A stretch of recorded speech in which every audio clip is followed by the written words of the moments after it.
오늘 말씀은 거룩한 산 제물이라는 제목으로 말씀을 전합니다. 로마서 12장 1절에 그러므로 형제들아 내가 하나님의 모든 자비하심으로 너희를 권하노니 너희 몸을 하나님이 기뻐하시는 거룩한 산 제물로 드리라. 이는 너희가 드릴 영적 예배니라. 이렇게 말씀합니다. 당신의 몸을 살아있는 제물로 내어놓으십시오. 이렇게 말씀합니다. 우리의 몸을 살아있는 제물로 내어놓으라 라고 하는 것은 무슨 뜻일까요? 살아있는 제물. 제물은 본래 살아있으면 제물입니까? 살아있으면 안 됩니다. 제물은 제단 위에 올라갈 때 살아있는 거를 올리는 게 아니라 이미 다 각을 뜨고, 그죠? 죽고 다 해체가 된 것을 올려놓는 것입니다. 제단 위에 살아서 펄펄 뛰어다니는 것들이 있는 것이 아닙니다. 그러니까 제물은 그러니까 죽은 겁니다. 그런데 살아있는 제물, 그러니까 이거는 좀 어울리지 않는 조합인 겁니다. 그렇죠. 세모란 네모, 불경건한 예배, 뜨거운 냉면. 말이 안 되는 조합입니다. 말이 안 되는 조합. 제물은 죽어야지만 제단 위에서 올려져서 온전히 불태워질 수 있는 것인데, 그런데 살아있는 제물로 내어놓으라 이렇게 이야기를 합니다. 무슨 뜻일까요? 구약시대에는 구약시대뿐만 아니라 보편적으로 전 세계 종교 속에서 제물을 잡아서 드리는 것으로 하나님을 기쁘게 하는, 신을 기쁘게 하는 그런 예배를 드리고자 했습니다. 그런데 지금 여기서 본문에서 신약시대를 만난 우리 성도들에게 이제는 제물이 아니고 더 이상 너 자신을, 너의 몸을 살아있는 제물로 내어놓으라 합니다. 죽어야 제물입니다. 죽지 않다면 제물일 수가 없습니다. 그런데 그 제물이 살아있는 제물이라는 것은 무슨 뜻일까요? 죽지 않으면 제물이 아닌데, 죽은 것은 사실상 내가 죽은 것이 아니고 누가 죽습니까? 하나님 앞에서, 하나님께 드리는 예배 앞에서 예수 그리스도가 죽습니다. 그렇죠? 누구를 위해 죽습니까? 나를 위해서 죽습니다. 죄인인 나를 위해서 죽습니다. 그래서 이 제사가 성립됩니다. 하나님이 기뻐하시는 거룩한 제사가 비로소 성립됩니다. 무수히 많은 짐승들이 죽어갔잖아요, 구약시대에. 아침 저녁으로 상번제라고 계속해서 끊임없이 죽어왔지 않습니까? 그리고 수많은 사람들이 속죄제물로 제물을 드려왔잖아요. 근데 그렇게 수많은 제물들이 죽어갔지만 그 죽음이 사람들의, 그 누군가의 죄의 문제를 해결할 수 있는 것이었었습니까? 그렇지 않지요. 그럴 수가 없지요.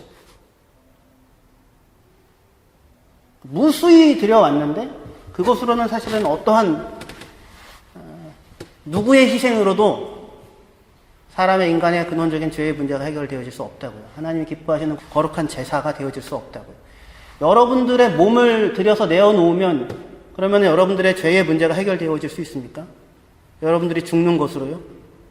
해결되어지지 않는다고요. 누구도.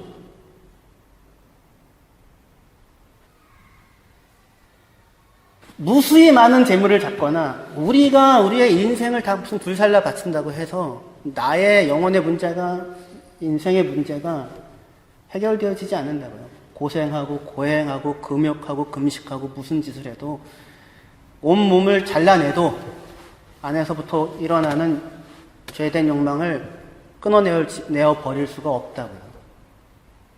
오직 단 하나 유일한 길은 예수 그리스도께서 우리를 위하여 죽으시는 그 제사.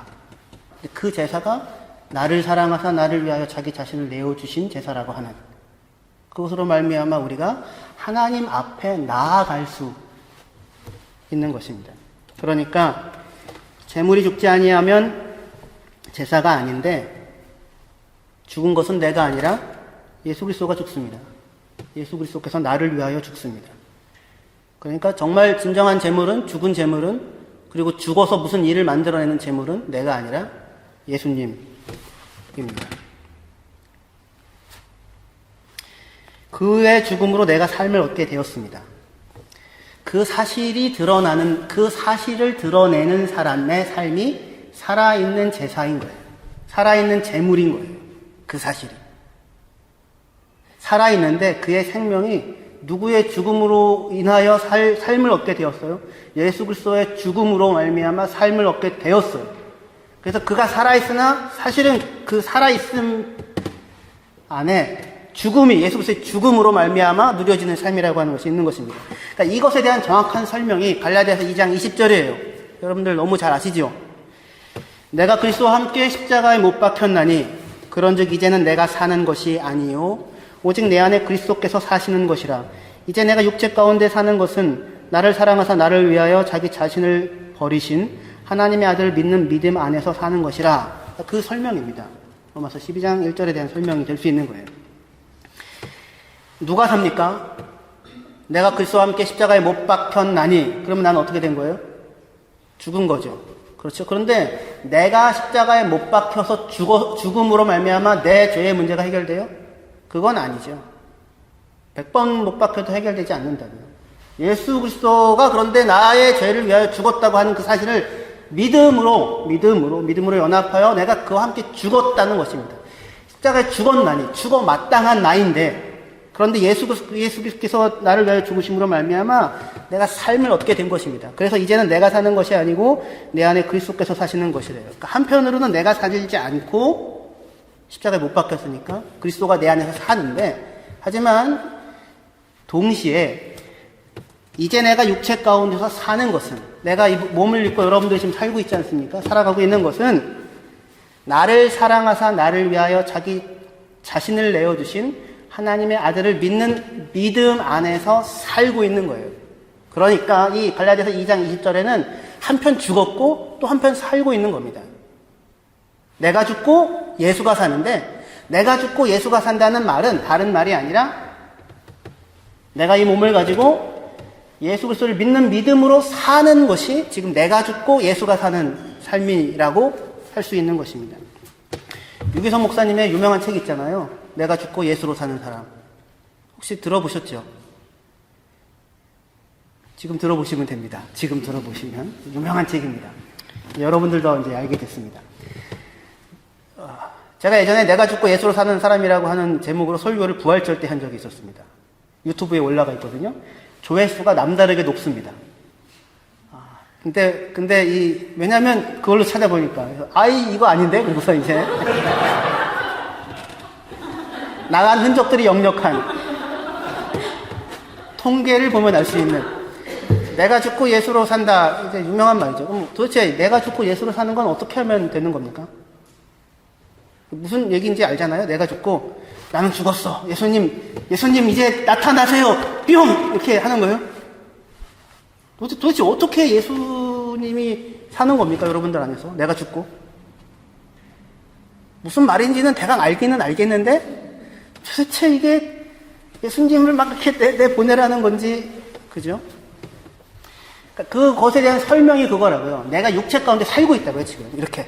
몸을 가지고 살고 있는데, 어떻게 사냐면, 이제 나는 무엇으로 사냐면, 나를 사랑하사, 나를 위하여 자기 자신을 내어준 하나님의 아들을 믿는 믿음으로 산다고요. 예수를 믿는 믿음으로 사는 거예요.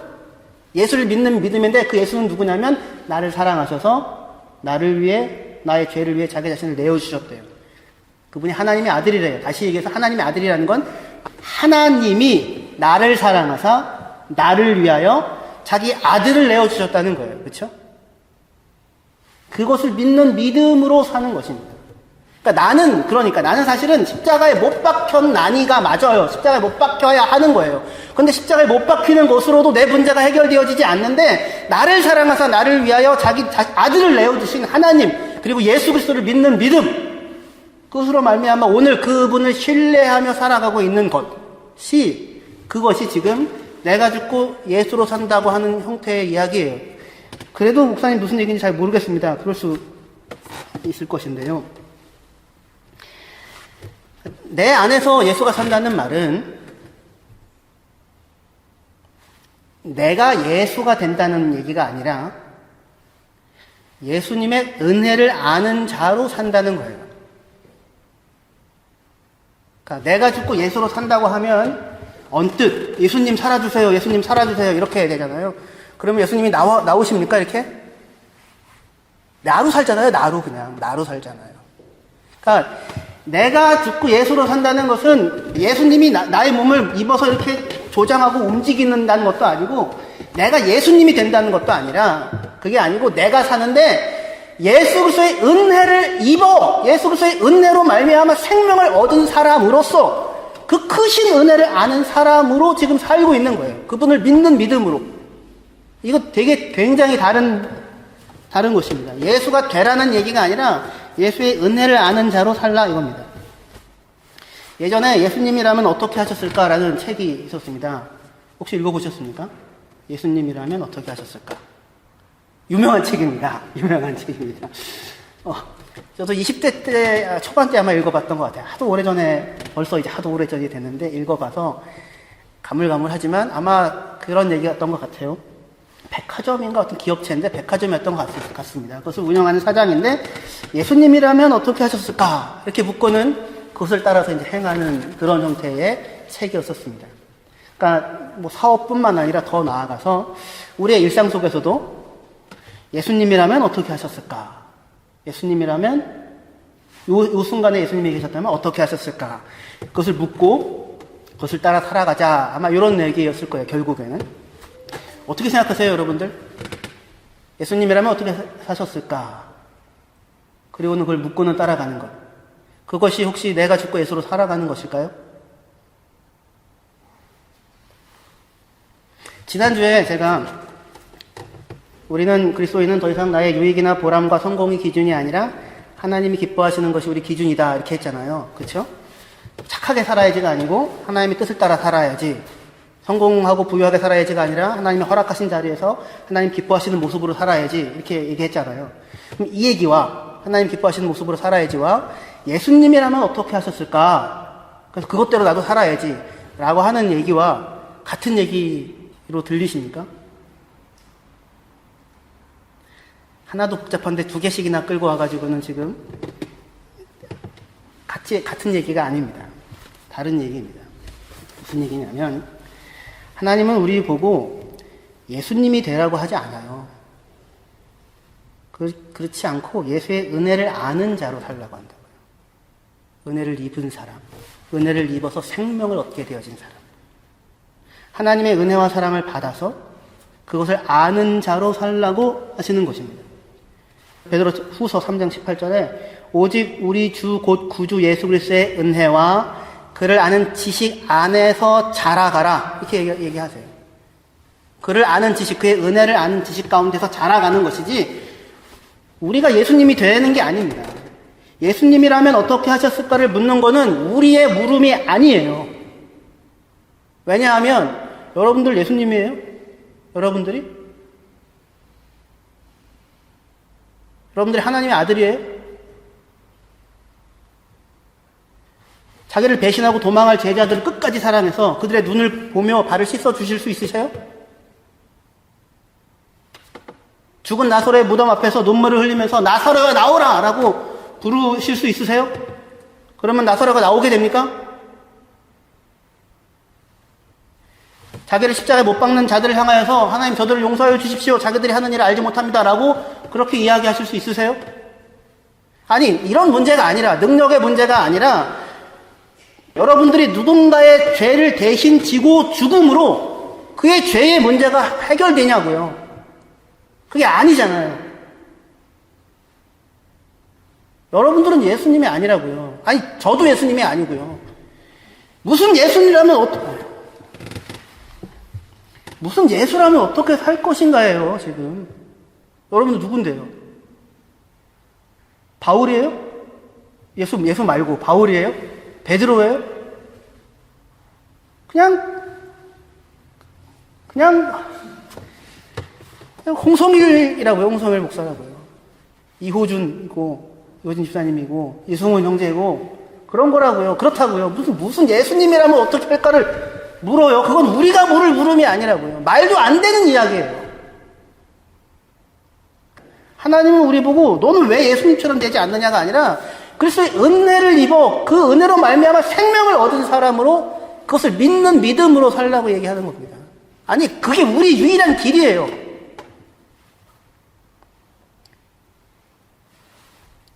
그 책이 무엇을 의도하는지는 이해할 수 있어요. 그게 뭔지는. 그리고 성경에서도 너희는 그리스도를 본받는 자가 되라고 얘기하기도 해요. 하지만 그 말 뜻은 그 뜻이 아닙니다. 하나님이 우리에게 요구하는 것은 예수가 되어라도 아니고 예수의 반만이라도 따라와라. 그래야 되지 않겠냐도 아니에요. 그게 아니라 예수께서 너를 위하여 죽었음을 아는 자로 살아가라.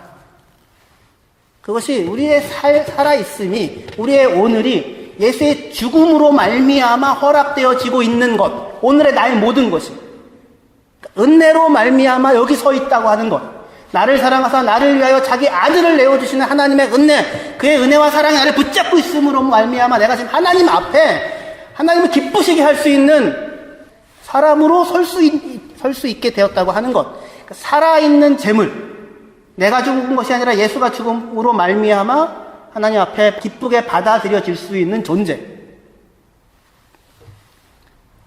세워놓는 것입니다. 그걸로. 단어가 예수님이 십자가에 자기 자신의 몸을 내어놓는 것과 여기 살아있는 제물로 드리라는 단어 자체가 다른 단어를 사용하고 있습니다. 우리가 만약에 예수님처럼 될 수 있다면, 그게 하나님의 요구라면, 그러면 예수님은 오셔서 죽으실 이유가 없습니다. 그냥 우리 보고 말하면 되잖아요. 예수처럼 되라고. 근데 우리는 예수처럼 되지, 커트라인에 아주 약간 못 미치는 정도가 아닌 거예요, 우리는. 그런 형태가 아닌 겁니다. 하나님이 그의 자비하심으로 권고하는 것은 예수가 되라는 것이 아니고, 예수를 본받으라는 것도 아니고, 절반만이라도 닮으라는 얘기가 아니라, 예수께서 너를 위하여 죽었다는 사실을, 그가 제물이 되어서 네가 살았다는 사실을 알고 그의 은혜를 입은 사람으로 살아가라. 그의 은혜를 입은 사람으로 살아가라. 그래서 로마서 12장 3절에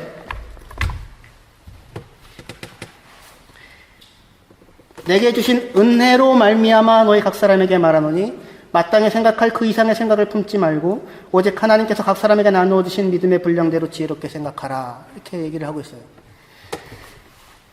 바울은 지금 하나님에게 은혜를 입은 사람으로서 편지를 쓰고 있어요. 편지를 받는 소신자들은 누구냐면 6절입니다. 6절 12장 6절에 우리에게 주신 은혜대로 받은 은사가 각각 다르니 혹 예언이면 믿음의 분수대로 등등 해서 우리에게도 뭐가 주어졌어요? 은혜가 주어졌다.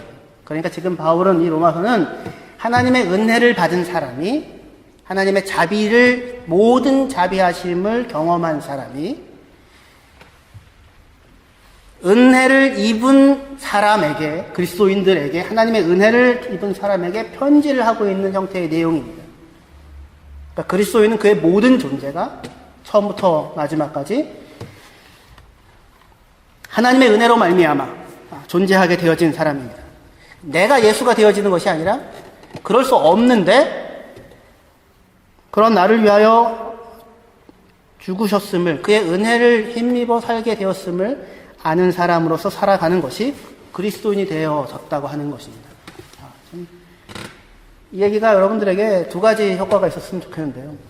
한편으로는 자유함을 얻기를 바라고요. 해방되십시오. 그러니까 해방되십시오. 하나님이 여러분 보고 너는 왜 예수 닮지 않니? 왜 예수 같지 않니? 라고 묻지 않으시고 네 몸으로 살아있는 제사를 드리라고 얘기를 하시니까 네 몸으로라는 건 무슨 얘기예요? 너로. 여러분들의 아버지가 요셉과 마리아예요? 아니잖아요. 여러분들이 팔레스타인에서 태어났어요? 아니잖아요. 여러분들은 누구의 딸이고 누구의 아들이에요? 지금까지 어떻게 살아오셨어요? 30년이고 40년이고.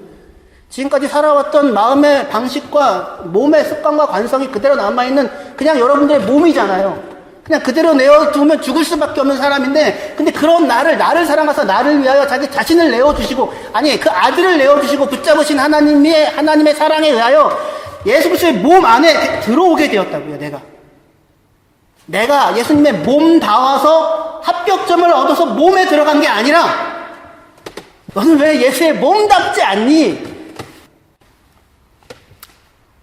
몸답지 않니 해서 내쫓는 것이 아니라고요. 예수님답지 않냐고 얘기를 하는 것이 아니고, 나를 위하여 자기 자신을 내어주신 그리스도의 은혜로 인하여 내가 살게 되었다는 사실을 아는 사람으로 사는 거예요. 그래서 은혜를 마주친 내가 은사가 되어서 사는 것이 그 안에 하나님의 영광이 담긴다고요.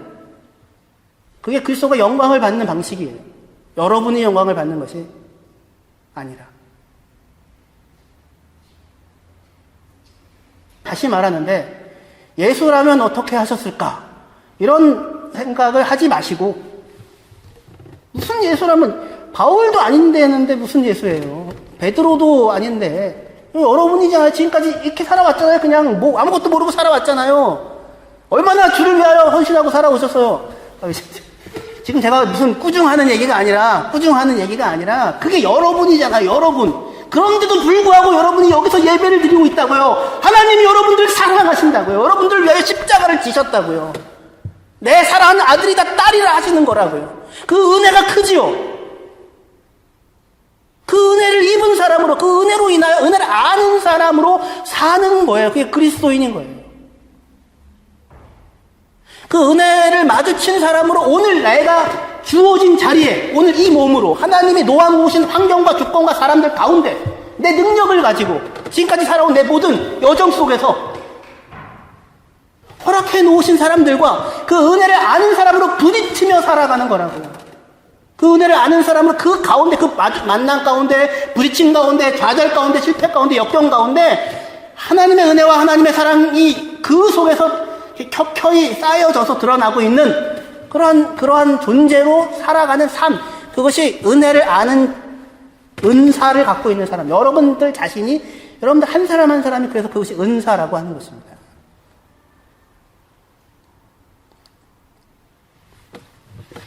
주보 뒤에 보십시오. 주보 뒤에. 이거는 마틴 로이드 존스 목사님이 웨스트민스터 채플 설교 때 하셨던 말씀입니다. 설교입니다. 기독교는, 제가 읽어드릴게요. 여러분들 같이 보세요. 기독교는 여러분과 저의 작은 선이 아닙니다. 기독교는 내가 무엇을 행하느냐와 행하지 않느냐의 문제가 아닙니다. 기독교는 내가 다른 사람보다 얼마나 더 나으냐의 문제가 아닙니다. 기독교는 내가 이전보다 얼마나 더 변화되고 나아졌느냐의 문제도 아닙니다. 기독교는 그런 것이 절대 아닙니다. 그러므로 그 모든 것을 잊고 그리스도를 바라보십시오. 그러면 그분의 흠없고 완전한 의가 보일 것입니다. 여러분이 그분을 믿으면 그분의 의가 여러분에게 주어지고 여러분은 그분의 의를 입게 될 것입니다. 옷 입게 될 것입니다. 여러분은 이것이나 저것을 행하려고 하고 있으니까 이 모든 것은 안식을 주지 못합니다. 그래서 그 모든 것은 여러분에게 무익할 뿐입니다. 그러니 중단하십시오. 이것들은 절대로 여러분을 그 어디로도 인도하지 못할 것입니다. 더 멀리 가기 전에 멈추십시오. 기독교는 그리스도를 본받는 그런 형태로, 이런 라인에서 본받는 종교가 아닙니다. 만일 그렇게 해서 우리가 그리스도를 본받는 것이 가능하다고 생각한다면 나가서 그리스도를 본받으려고 노력해 보십시오. 애써 보십시오. 저도 무수히 애써 봤습니다. 여러분들도 아마 무수히 애써 봤을 것이라 생각합니다. 그러나 그 순간 여러분은 오히려 세상에서 가장 가엾고 비참한 사람이 될 것입니다. 그리스도를 본받는다고 해서 절대로 행복해지지 않습니다. 거기서 행복을 찾으려 한다면 가장 깊은 절망에 빠질 것입니다. 성도는 오직 예수 그리스도의 피를 힘입어 성소에 들어갈 담력을 얻을 뿐입니다. 그 은혜의 십자가, 영광의 십자가를 만민이 본받아야 하는 아름다운 것으로 변질시키지 마십시오. 무슨 얘기인지 아시겠습니까? 지금까지 제가 해왔던 얘기의 요약이라고 할 수도 있고 그렇습니다. 기독교는 우리가 좀 더 착해지고 좀 더 나아지고 좀 더 성실하고 좀 더 괜찮은 사람이 되기 위해서 공자를 본받고 소크라테스를 본받고 무슨 위인을 본받듯이 예수를 본받아서 살아가는 형태의 종교가 아닙니다.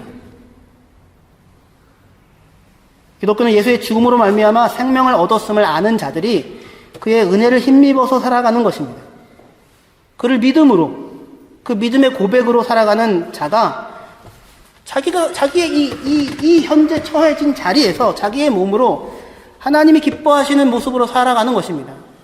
하나님을 기뻐하며 그를 힘입어 그의 은혜를 의지하여 살아가는 매 순간을 살아가는 것입니다.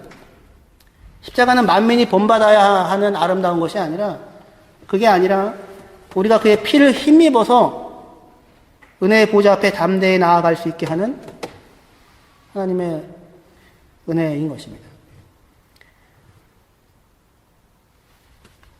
그러므로 형제들아, 우리가 예수의 피를 힘입어 성소에 들어갈 담력을 얻었으니 그 길은 우리를 위하여 휘장 가운데로 열어놓으신 새로운 살 길이요 휘장은 곧 그의 육체라. 우리에게 있는 대제사장은 우리의 연약함을 동정하지 못하실 이가 아니요 모든 일에 우리와 똑같이 시험을 받으신 이로되 죄는 없으시니라. 그러므로 우리는 긍휼하심을 받고 때를 따라 돕는 은혜를 얻기 위하여 은혜의 보좌 앞에 담대히 나아갈 것이니라. 사실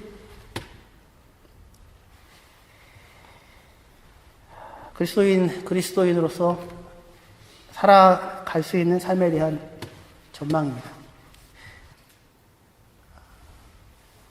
교회에 분란과 싸움이 많은 이유는 기준이 예수님이기 때문에 그렇습니다. 너는 예수 믿는다면서 왜 그따위야? 그런 거 하지 마십시다.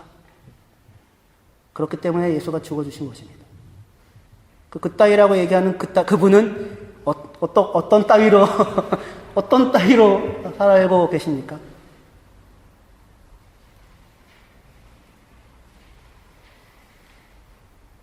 성도들이 다 예수님이랑 똑같아지는 것이 아니라 이 아무것도 아닌 나인데 그런 나를 위하여 예수가 죽으셨음을 깊이 알고서 그리고 옆에 있는 형제들을 위하여 그는 그리스도가 위하여 죽어주신 잔이라 하는 것을 알고 그 믿음으로 서로를 보고 살아나가는 것입니다. 그래서 로마서 12장 이후에 교회 문제에 대한 바울의 해답은 명확하지가 않습니다. 고기를 먹어라, 먹지 말아라. 이런 형태로 해결이 나지 않습니다.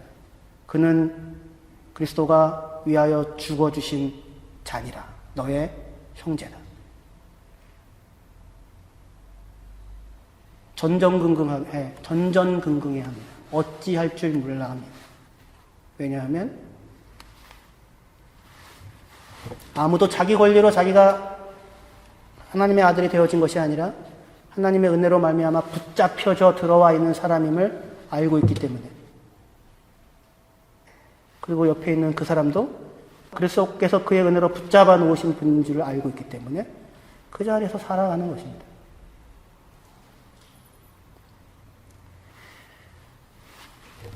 기도하시겠습니다.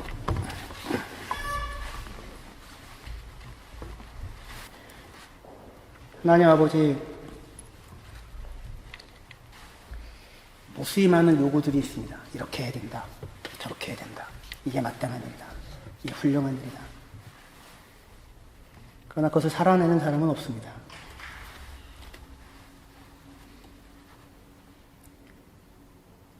그리고 먼저 하면 되는데 사실은 아무도 먼저 시작하지 않습니다. 두렵기 때문이고 무엇이 오게 될지 알 수 없기 때문입니다. 주님께서는 이미 우리가 아직 죄인 되었을 때에 우리를 사랑하셔서 우리를 위하여 죽어 주심으로 우리를 영원토록 포기하지 않고 버리지 않고 변하지 않고 사랑하신다는 사실을 말이 아니라 피를 흘려서 나타내 주셨습니다. 그 은혜와 사랑으로 말미암아 생명을 얻게 되어진 사람들이 되었습니다. 저희들 있는 모습은 불안합니다. 초조합니다. 유한합니다. 제한되어져 있습니다. 한계가 있습니다. 부족합니다. 하지만 주님께서 우리를 당신의 형상으로 부르시고 당신의 자녀로 삼으시고 당신의 몸으로 묶으셔서 내 거처다, 내 영광을 나타낼 자다 묶어 놓으셨습니다. 버겁습니다. 하지만 하나님의 은혜를 알고 있는 사람으로 오늘을 살아갑니다. 이 자리에서 떠나지 않게 하여 주시옵소서. 주님의 은혜를 힘입어 도련하게 하나님을 찬양하는 삶의 자리에 늘 서서 하나님을 찬양하고 영광 돌리는 저희 모든 성도님들의 매일이 되게 하여 주시옵소서. 예수님의 이름으로 기도합니다. 아멘.